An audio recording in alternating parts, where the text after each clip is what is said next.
자, 일단 지금 요 중간중간에 그 주로 안드로이드 기기에서 테스트 하시는 분들이 그 스테이터스 바 관련된 그거 질문을 되게 많이 해주셔가지고요. 우선 그 부분을 먼저 조금 전체적으로 공유를 한번 해드리고 다음 내용을 진행을 하는 게 좋을 것 같아요.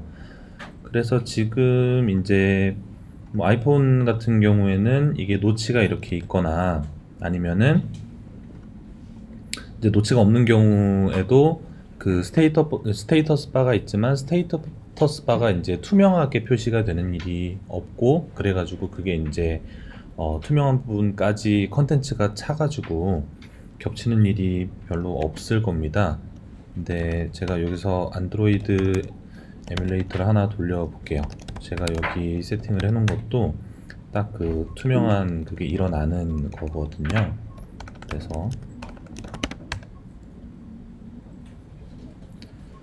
자, 이거를 하나 띄워서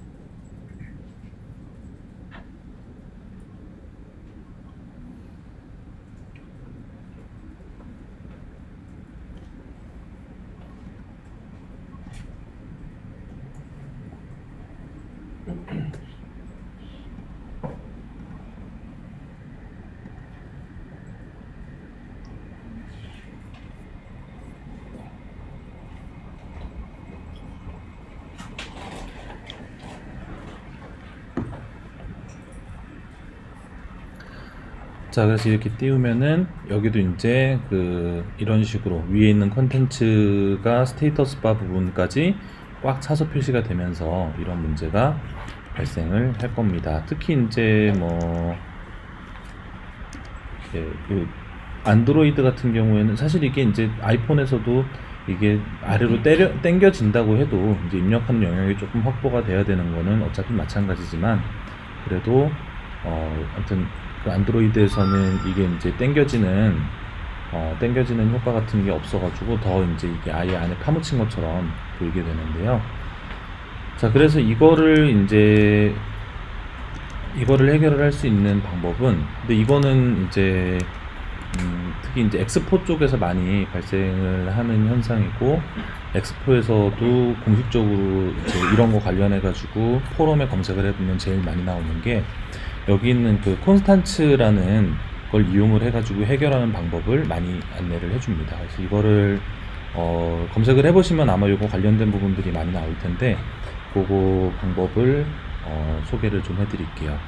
그래서 일단은 이걸 이렇게 여기에 이제 임포트하는 부분을 추가를 하고요.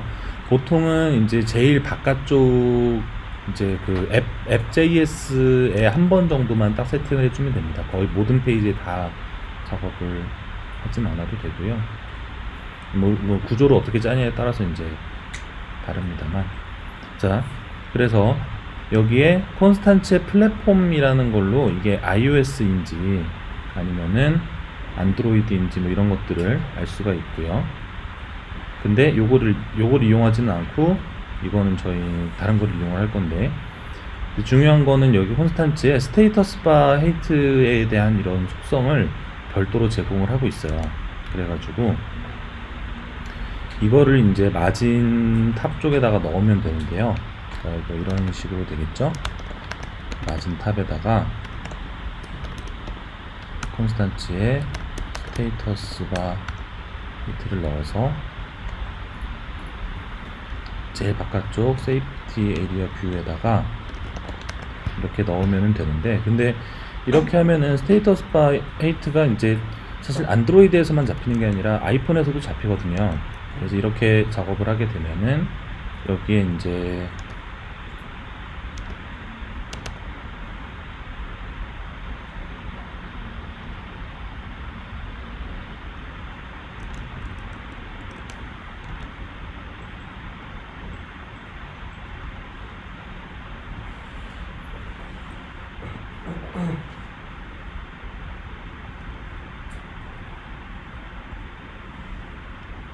잠시만요. 왜 볼이 줄어들었지?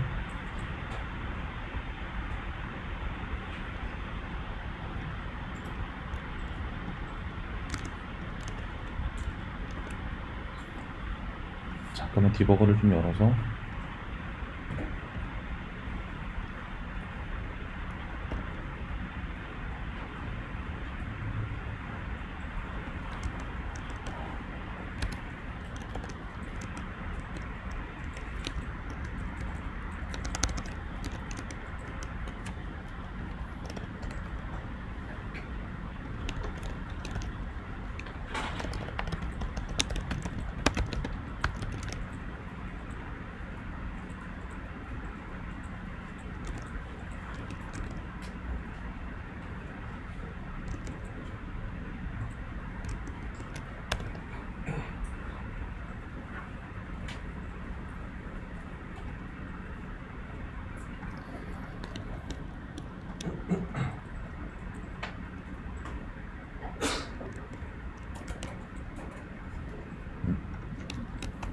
VS 코드에서 이상한 거 리포트를 시켜가지고.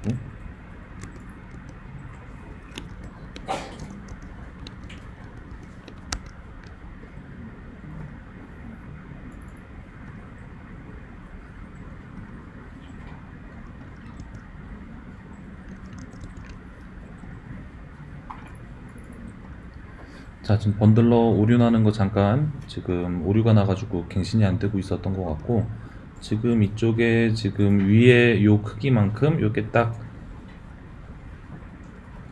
마진 탑이 적용이 되게 되는데, 근데 지금 이 상태에서는 iOS에서 실행을 했을 때 어차피 iOS에서도 저 값은 있기 때문에 iOS에서도 저게 같이 이렇게 밀려나는 것처럼 보이는 현상이 있을 거예요. 그래서 이거를 안드로이드 쪽에만 적용을 하기 위해서,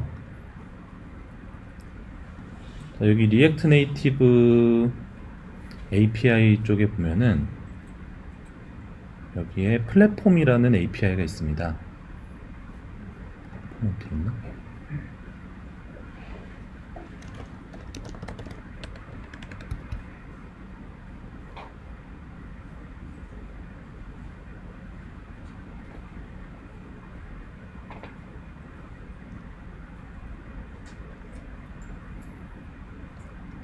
제 문서를 안으로 들어와 버려가지고.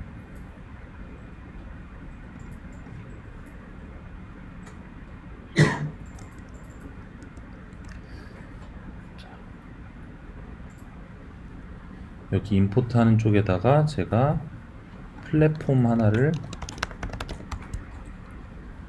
이렇게 추가를 해서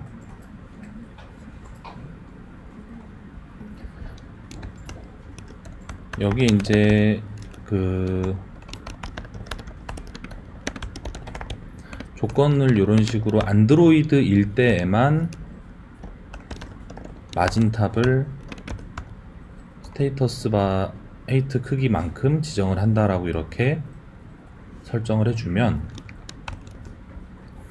그러면은 iOS에서는 기본값인 0이 지정이 돼가지고 동일하게 보여질 거고, 안드로이드에서만 마진탑이 설정이 된 상태로 보여지게 될 겁니다.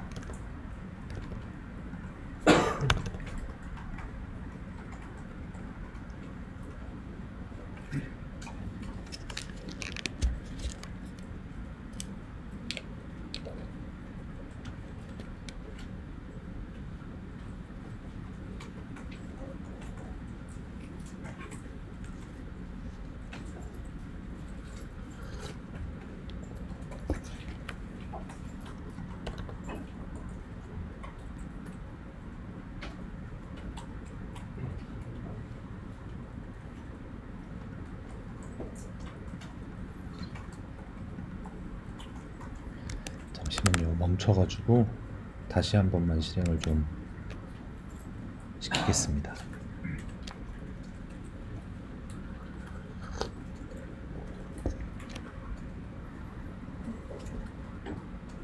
제가 이거 플랫폼 체크 뭔가 잘못 건 것 같은데요.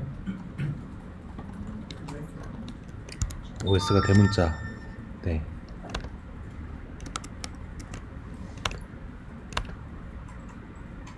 자, 이렇게 해서 양쪽의 뷰를 맞춰서 적용을 했습니다.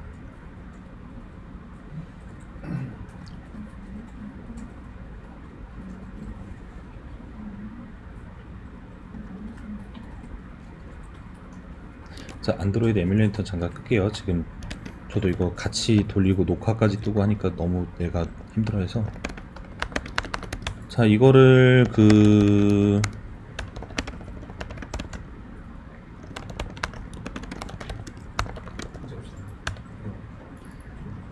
지금 요거 작성한 코드까지 푸시를 좀 해놓고 지금 올라가 있는 코드로 받아가지고 확인하셔도 됩니다. 기세 올라간 걸로.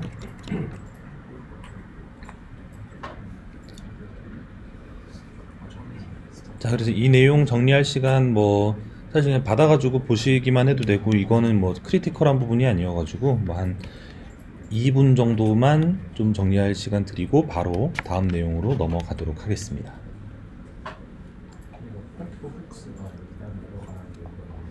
네. 훅이요?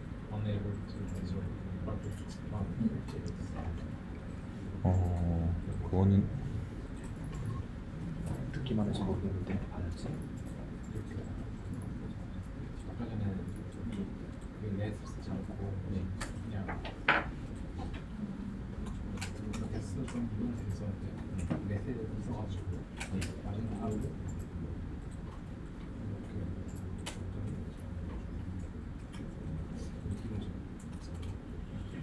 그리고 이 콘스탄츠가 위에 인포트한 이름을 이렇게 써주셨나요? 포토스가 이 콘스탄츠인데 이게 잘못 인포트가 돼서 내려가나 봐요.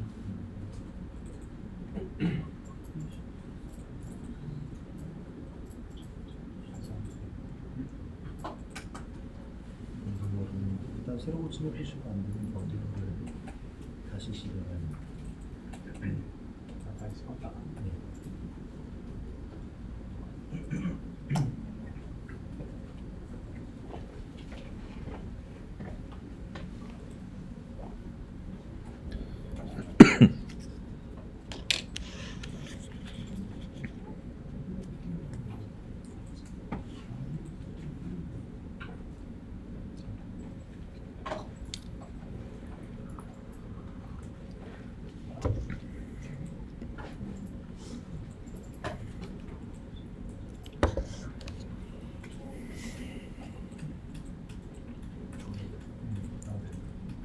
자, 그러면 이제 우리가 지금은 앱.js 하나를 가지고서 계속 작업을 했어요. 위에 이제 뭐 스타일드 컴포넌트로 만든 애들도 컴포넌트니까 뭐 엄밀한 기준에서는 저희가 컴포넌트를 몇 개 만들긴 했습니다만, 근데 이제 스타일드 컴포넌트로 만든 것들을 제외하면은 딱 단일 컴포넌트 하나 안에서 지금 이것들이 다 만들어지는 형태로 지금 앱을 작성을 했는데요. 근데 이제 지금 이것도 뭐 지금 이 좁은 화면 안에서 보기에는 굉장히 파일 길이가 길어지게 되는데, 근데 아무튼 앱을 작성을 하는 데 있어서 한 클래스 안에다가 내용을 다 집어넣어 가지고 만드는 거는 사실상 좀 어려운 일이고, 뭐 그거는 가능과 불가능의 영역의 문제라기보다는 그렇게 해놓으면은 너무 이제 보기도 좀 힘들고, 그래가지고 저희가 컴포넌트를 조금 분리를 해보도록 하겠습니다. 근데 사실 그러니까 컴포넌트를 분리를 할 땐 일단 이 뷰 부분을 이제 분리를 많이 하게 되는데요. 근데 지금 이제 이 뷰 같은 경우에는 뷰가 이제 한 20줄 남짓 되는 내용이 있기는 해요. 그래가지고 사실 이제 20줄 남짓 되는데 굳이 이거를 쪼개야 될 필요가 있느냐라고 하는데, 저희가 이거를 더 길어진 코드를 가지고서 쪼개는 걸 연습을 하는 것보다는 지금 시점에서 연습을 하시는 게 훨씬 쉽고, 네, 뭐 시점상 적절할 것 같아서 그렇게 한번 진행을 해보도록 하겠습니다. 자, 그래서 저희가 여기에다가 우선은 이제 원래는 이거는 꼭 지켜야 되는 룰은 아니기는 하지만 하나의 컴포넌트를 이제 하나의 파일에다가 그러니까 파일 하나당 한 컴포넌트씩만 만드는 것들을 권장을 일단 하고요. 그래서 그거를 이제 그 자기네 이제 회사 내부의 룰로 그거를 정해서 가지고 있는 곳들도 있고, 무조건 이거를 무조건 하나씩 파일 하나당 컴포넌트 하나라고 이렇게 정해가지고 하는 경우도 있고, 뭐 아니면은 이게 이제 좀 글로벌하게 이제 여러 번 반복적으로 사용되는 애들일 경우에는 파일을 하나씩 나눠 놓는데, 뭐 그렇지 않은 경우에는 뭐 그냥 일회성으로 만드는데 컴포넌트를 따로 만들어 놓은 경우에는 그냥 한 파일 안에 2개나 3개씩 선언이 되어도 괜찮다라고 얘기를 하는 경우도 있는데, 아무튼 여기에 저희가 일단은 지금 한 파일 안에 저희가 먼저 작성을 하고, 그런 다음에 그거를 따로 파일을 쪼개는 것도 해보고, 그렇게 나눠서 작업을 해보도록 하겠습니다. 우선은 여기에다가 제가 자, 아이템이라는 이름의 이런 함수를 만들 건데요. 자, 그냥 함수여도 되고 화살표 함수여도 됩니다. 별 차이는 없고 그냥 저는 화살표 함수로 해놓도록 하겠습니다.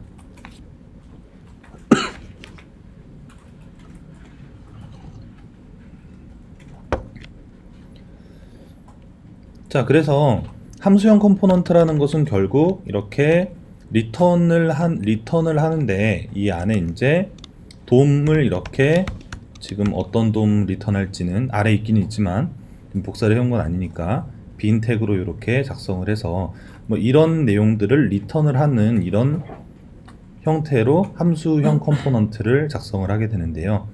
저희가 작성한 내용이 지금 점점 뭔가 살이 붙어서 그렇지, 기본적으로는 요 안에 리턴 안쪽에 이 돔 구조를 리턴을 하는 형태로 기본 컴포넌트도 작성을 했었어요. 그리고 이 중에 저희는 여기 있는 이 반복적으로 출력되는 부분, 이 부분을 이렇게 옮겨 오려고 합니다. 자, 그래가지고 이제 자, 이거를 실제 작성을 하기 전에요. 실제 작성을 하기 전에 이게 그러면은 저 아이템이라는 컴포넌트가 이런 식으로 사용이 될 건데요. 이런 식으로 아이템하고서 삽입이 될 건데, 자, 어떤 형태로 사용이 될 건지에 대해서 저희가 간단하게 설계를 해보면, 일단은 이 아이템이라는 것 자체도 이렇게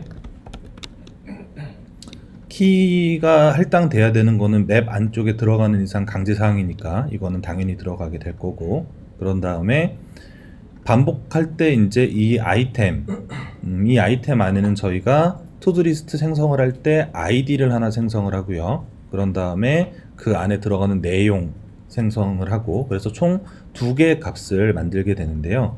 그래서 뭐 예를 들면은 id 해가지고 뭐 아이템의 id, 그리고 이 안에 자 컨텐트 해가지고 아이템의 컨텐트, 자 뭐 이런 형태로 이렇게 속성들을 이용을 해서 값을 전달하는 형태가 아마 일반적인 컴포넌트의 형태가 될 겁니다.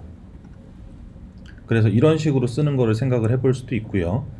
아니면은 이거 자체가 어차피 아이디도 그렇고 컨텐트도 그렇고 이 아이템 안에 있는 거를 그냥 갖다가 쓰는 거면은 이거를 이런 식으로 일일이 다 나눠서 넣지 말고 그냥 아이템이란 이름으로 이걸 통째로 다 넘겨주자 라고 이렇게 생각을 하고 만들 수도 있을 것 같습니다. 자, 요 구조로 한번 한다고 생각을 해 볼게요. 그리고 지금 이게 이제 통째로 들어가게 됐을 때 다른 것들보다도 여기 있는 이 삭제를 할 때 실행해야 되는 이 remove, 이 안쪽에서 만들어진 함수인데요. 이 remove라는 것도 같이 전달을 해줘야 되거든요. 그래서 여기에 이렇게 remove 함수까지 전달해주는 형태로 이렇게 구성을 한번 해보겠습니다.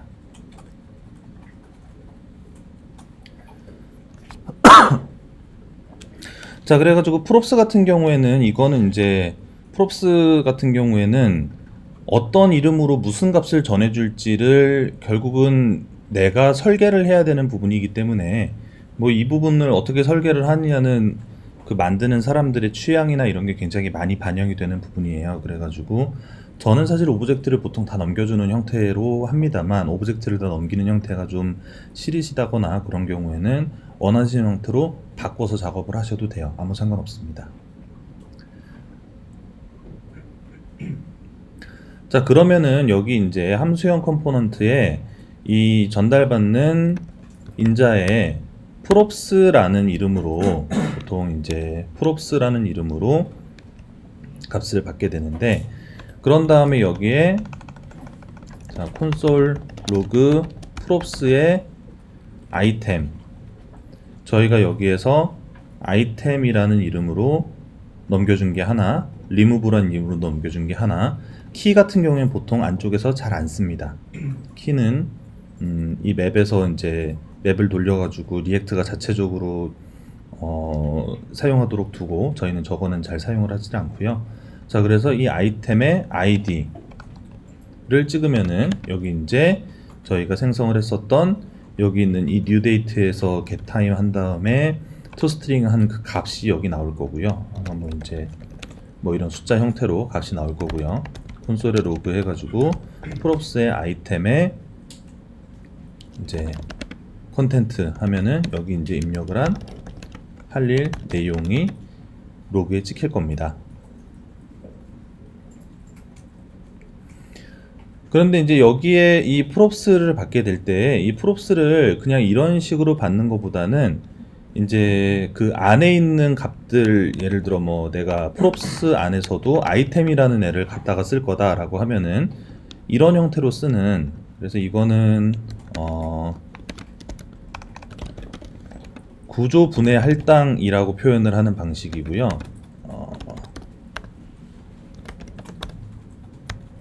디스트럭처 어사인먼트 둘 중에 하나로 검색하시면 되는데, 구조 분해 할당으로 검색하시면 MDN의 문서가 잘 되어 있는 게 있어요. MDN에 있는 그 문서를 보시면 되고, 아무튼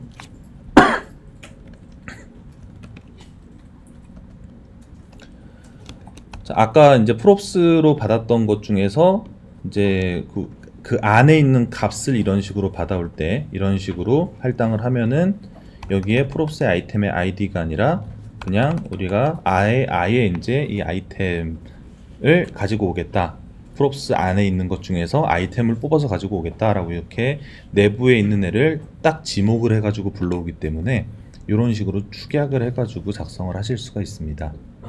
이렇게 축약을 해가지고 이게 이 구조분해 할당을 이제 이렇게 하는 이유는, 구조분해 할당을 설정을 해놓으면은 여기 아래 이제 이 to-do 아이템 해가지고 이 내용을 복사를 해봤을 때 우리가 이미 아이템이란 이름으로 써놓은 것들이 되게 많이 있어요. 근데 이것들을 이제 전부 뭐 props의 아이템의 id, 뭐 props의 아이템의 컨텐트, 여기 리무브에서 지우는 것도 props의 아이템의 id, 뭐 이런 식으로 수정하지 않고도 그대로 갖다가 쓸 수 있다는 장점이 있는 거죠. 그래서 이렇게 통째로 복사를 해다가 여기에 이렇게 넣어서 옮겨 주도록 하겠습니다.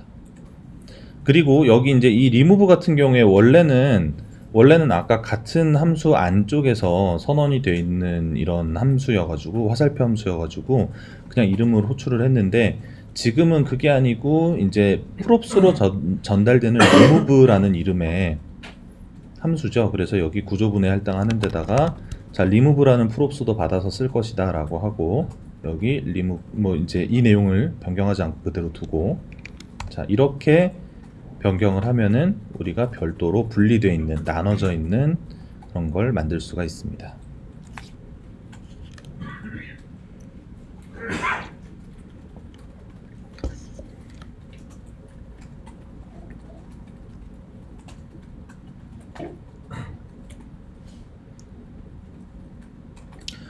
자, 그런 식으로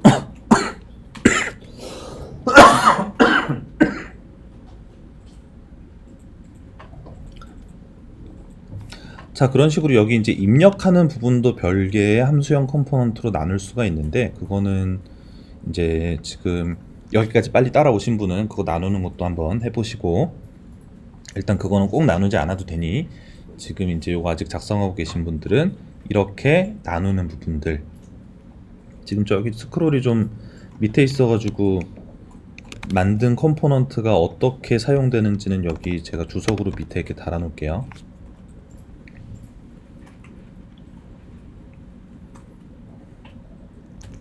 자, 이런 형태로 작성을 하고,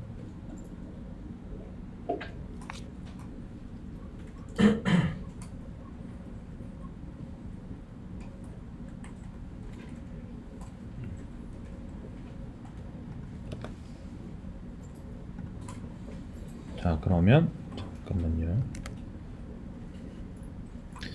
제가 지금 저기 제 VS 코드가 자꾸 콘솔 쓸 때마다 저 콘솔을 자꾸 임포트를 하려고 그래가지고 좀 에러가 나고 있는데,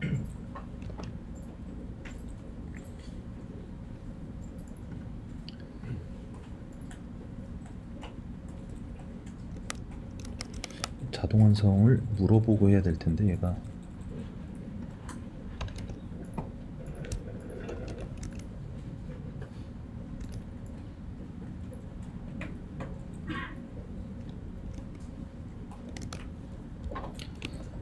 자, 저는 지금 번들러가 좀 멈춰가지고 번들러 다시 한번 좀 돌릴게요.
아이디는 뉴데이트 타입 시간이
저그 아이템에도 키를 쓰셨잖아요.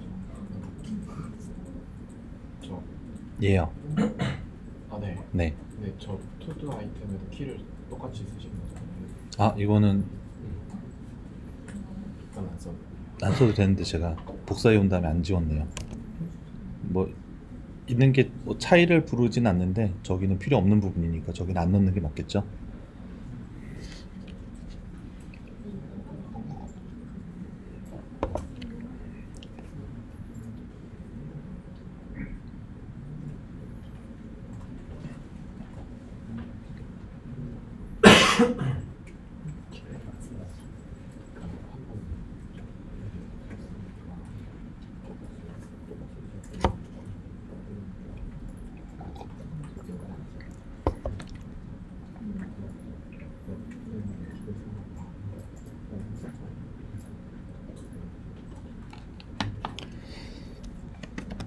자, 그래서 여기까지 지금 된 것들은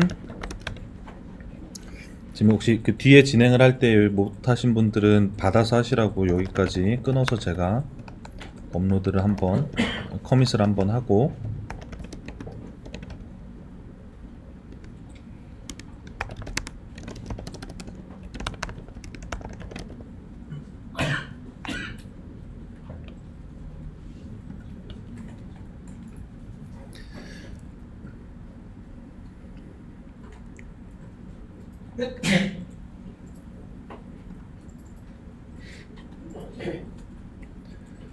자, 그러면은 지금 이렇게 작성이 된 파일을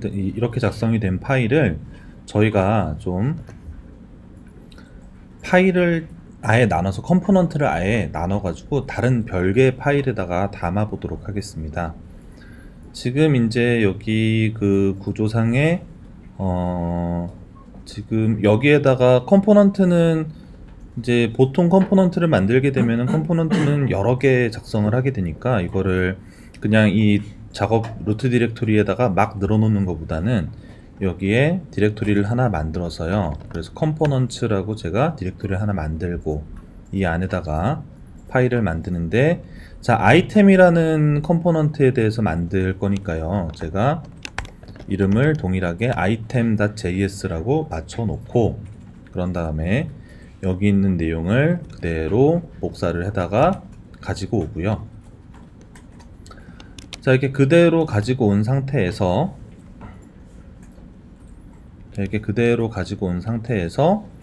얘를 이제 export default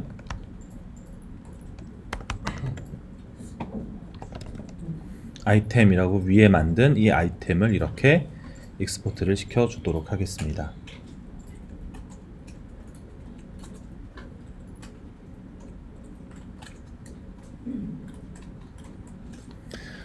자, 그러면은 이거는 이제 그 사용을 하는 쪽에서 import item from 하고 이제 뭐 이런 식으로 임포트를 해서 사용을 하게 되겠죠. 경로가 이제 한 폴더 위가 아니라 그냥 현재 디렉토리다 그러면은 그냥 이렇게 작성을 하게 될 거고요. 그래서 자, 여기 있는 이 내용들 주석 처리해 놓고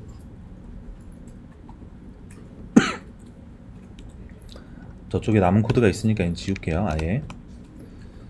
자, 그런 다음에 여기에서 이제 import item from 컴포넌트 안에 아이템이라고 이렇게 임포트를 해주시면은, 자, 임포트한 이름이 아이템인데 그 이름으로 이미 아래쪽에 사용을 했잖아요. 이렇게 밑에 있는 코드는 지금 변경을 안 할 거거든요. 그냥 기존에 작성했던 코드는 그대로 유지를 한 상태에서 이제 아이템이 앱.js 안에 한꺼번에 선언돼 있던 거여서 item.js로 이제 따로 분리하는 그 작업만 할 거기 때문에 실제 앱.js 안에 있는 그 출력하는 돔 구조가 바뀌진 않을 거예요. 그래서 이런 식으로 분리를 하시면은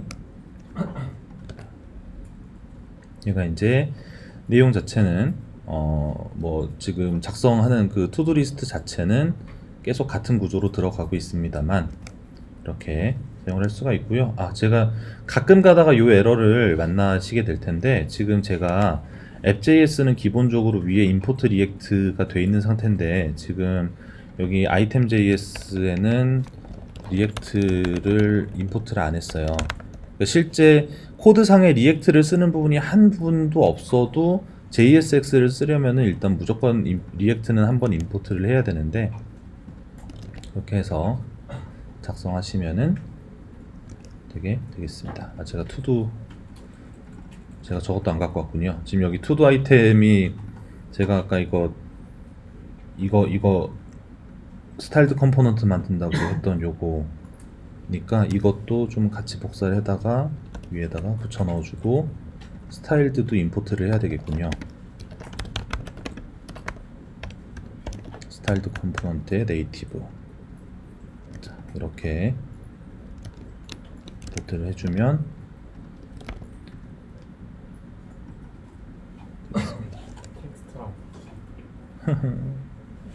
그런 스타일 안 나오고. 잠시만요. 지금 여기에 제가 이거 리액트 네이티브까지 불러와서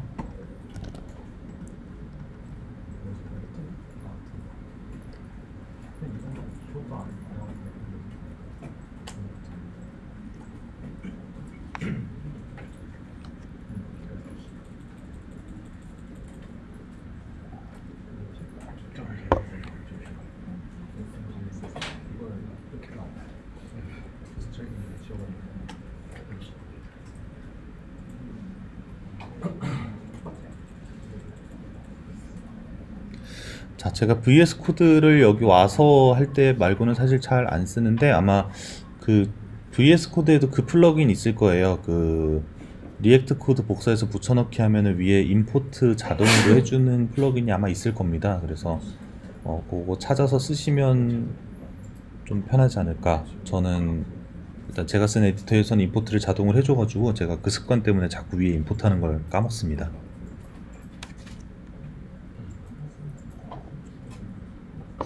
텍스트 지워. 좀 저기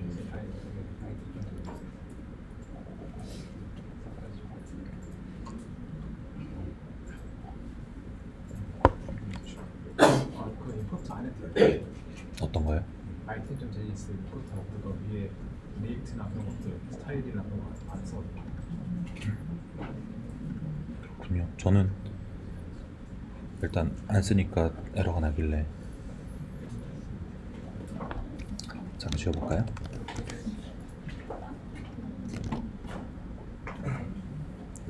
요거 때문에 제가 안 들어서 아예 쓰면 안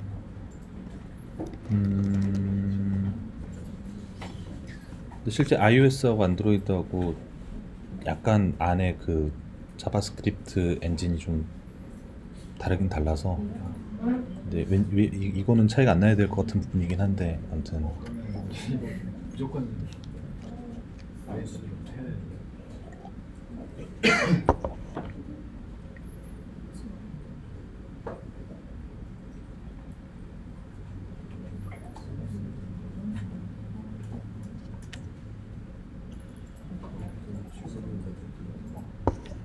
이거 iOS랑 안드로이드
자, 다 작성들을 좀 해보셨나요?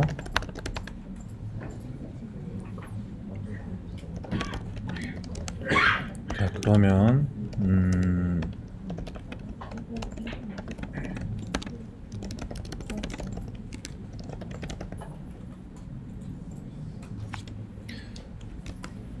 자, 제가 컴포넌트 지금 분리한 부분까지 지금 깃허브에다가 배포를 해놨고요, 푸시를 해놨고요. 거기 있는 거 받아가지고 보시면 되겠고, 자, 그래서 이런 식으로 이제 영역별로 내지는 이제 좀 재사용되는 단위별로 뭐 이런 식으로 컴포넌트를 분리하는 작업을 해가지고 작성을 하실 수가 있습니다.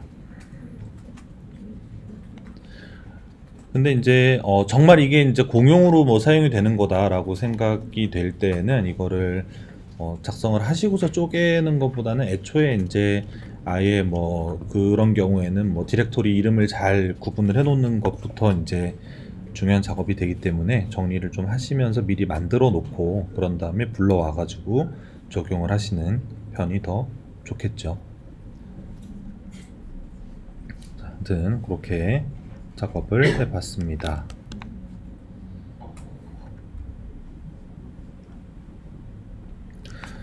자, 그러면 저희 이제 10분만 쉬었다가 2시 반에 그 클래스 컴포넌트 그리고 라이프 사이클 부분 진행하도록 하겠습니다. 혹시 하얀색 있잖아요. 그 요즘 모듈에 네.